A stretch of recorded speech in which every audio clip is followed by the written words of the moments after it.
everyone interested in growing figs. Today is the beginning of August 2025 and I am visiting Asaf Bashan. In my videos I mentioned him as the owner of the largest collection of figs in Israel. But I want to talk not only about this but also about other areas of his great work. Today is Friday morning, and it is one Fridays that Asaf gives lectures to people who come from different parts of Israel to gain new knowledge and advice on growing figs, grapes, and other crops. While Asaf is preparing for the arrival of guests, I admire the place where his audience will be located. This is fantastic gazebo, the ceiling of which consists of a dense canopy of leaves from which numerous large bunches of grapes hang. I see powerful grape vines that intertwine at the top, forming a dense canopy. In addition to the grape vines, several fig trees grow along the perimeter of the gazebo. Their crowns are formed in such a way that their branches also form the roof of the gazebo. Figs are already beginning to ripen on the fig trees.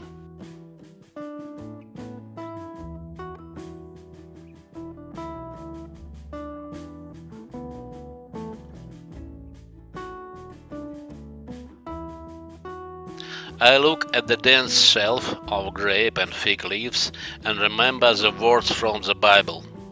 But each will sit under his own vine and under his own fig tree. Yes, this is truly a paradise. Well, Asaf has no time to sit in the shade of grapes and figs because listeners are already beginning to arrive.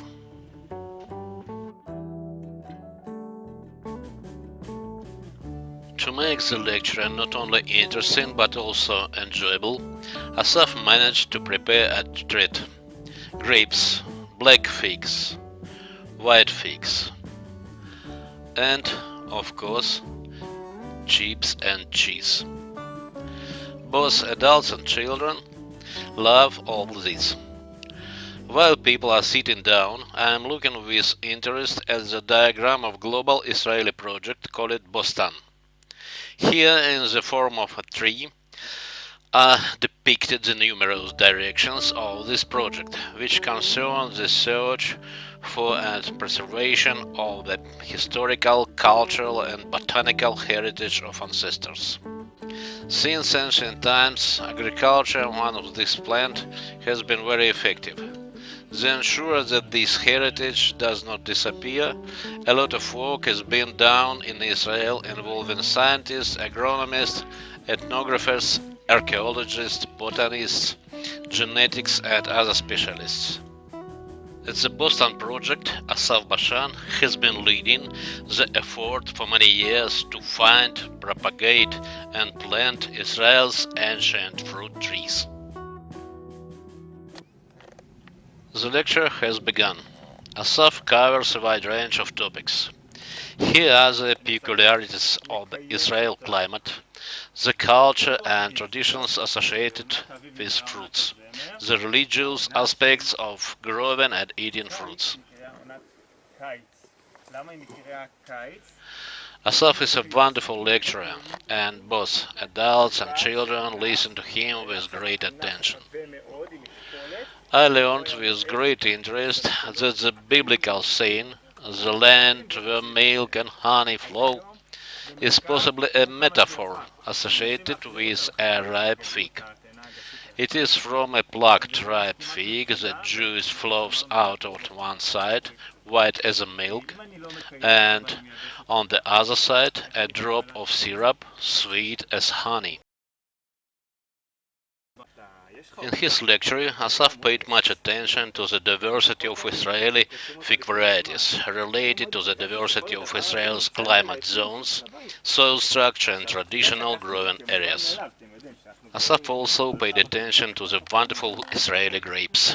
This crop has also been grown here since ancient times and is still successful today.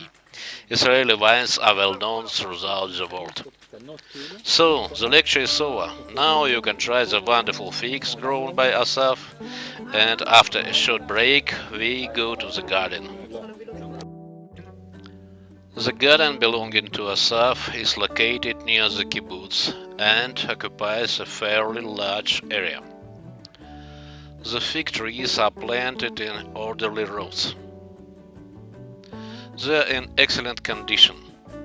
The trunks are whitewashed, and each tree is supplied with drip irrigation.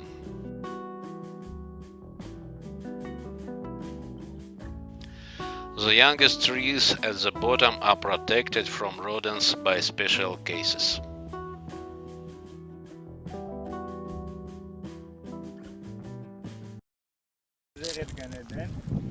Asaf talks about the peculiarities of growing and fruiting figs, the time of their ripening, and many other important and interesting things.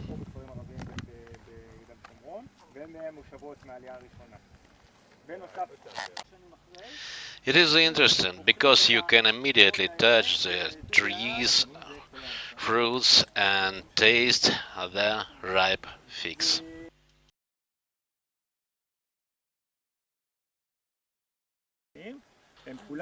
Of course, both adults and children like it.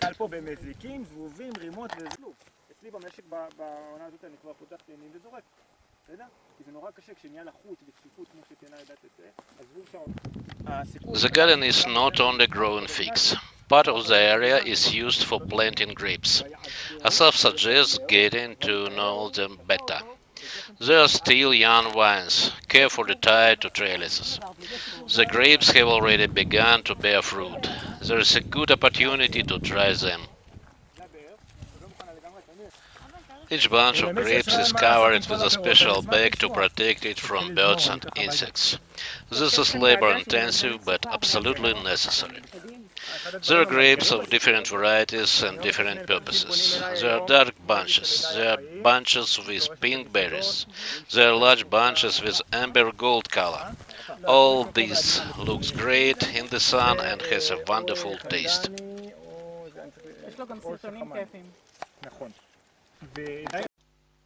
Of course, I am more interested in figs. I walk along the rows of young fig trees that have already begun to actually bear fruit.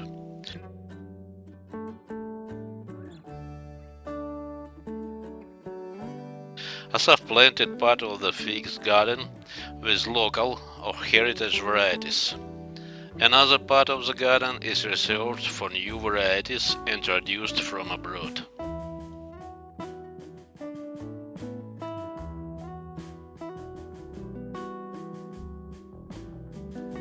Sometimes you just want to admire figs, and sometimes you want to pick them and try them. This year summer in Israel was hot, therefore the sugar content in figs and their taste are at the highest level. Yes, they're green and yellow, pink and purple figs here.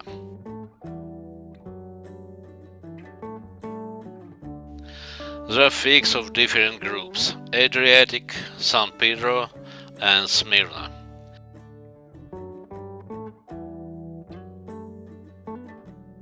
There are varieties with normal productivity, and there are very productive ones.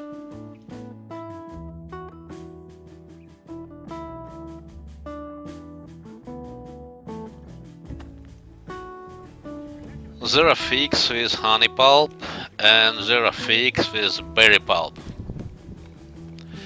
By the way, Asaf meanwhile shows that you can eat not only figs and grapes, but also the fruits of some cacti. Children love them very much. And I continue to admire the variety of figs.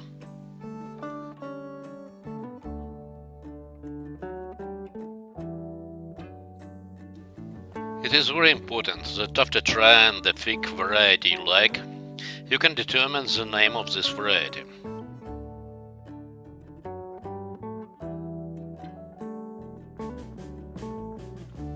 Asaf has a map of the location of all the trees with verification of all varieties.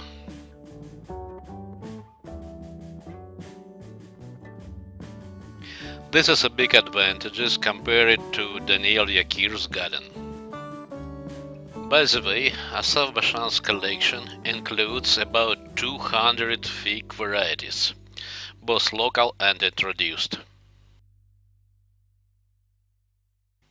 At the same time, Asaf knows the history of the origin of each tree.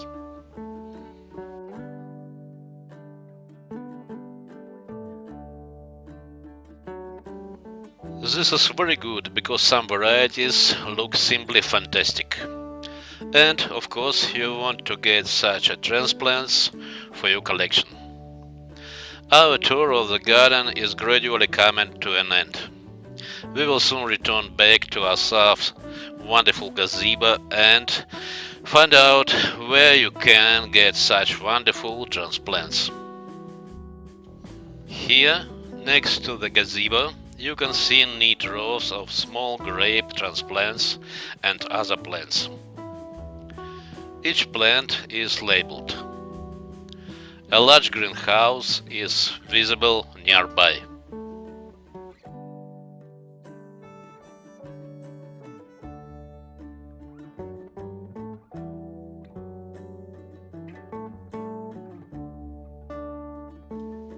It is here, inside the greenhouse, the seedlings are grown, cuttings are rooted, and other important work take place.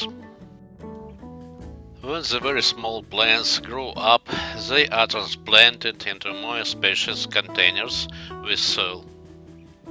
Such transplants can begin to bloom and bear fruit in the near future. In this zone, I see a variety of decorative shrubs and cacti, Pakistani mulberry, peaches, various citrus fruits, various other crops, and of course, fig transplants.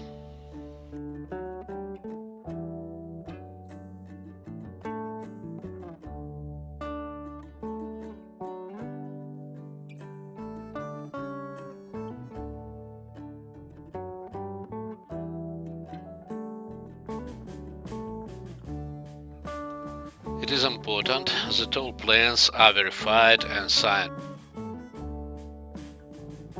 This eliminates confusion in varieties, which is sometimes observed in local nurseries.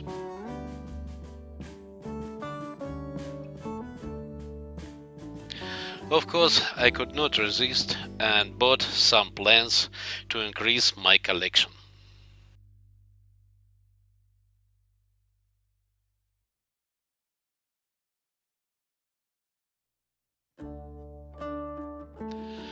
I must say that I really enjoyed this interesting and useful meeting. I would like to say a big thank you to Asaf Bashan for the great work he does to preserve heritage trees and to expand the range of wonderful crops, figs and grapes. It is very important that his lectures teach us to love and preserve the unique nature of Israel. For me as a collector, it's also very important to have the opportunity to purchase transplants of the best varieties that will delight me, my children and my grandchildren for many years. That's all. Thanks for watching. Please subscribe to my channel and together we will watch the growth and ripening of wonderful Israeli figs.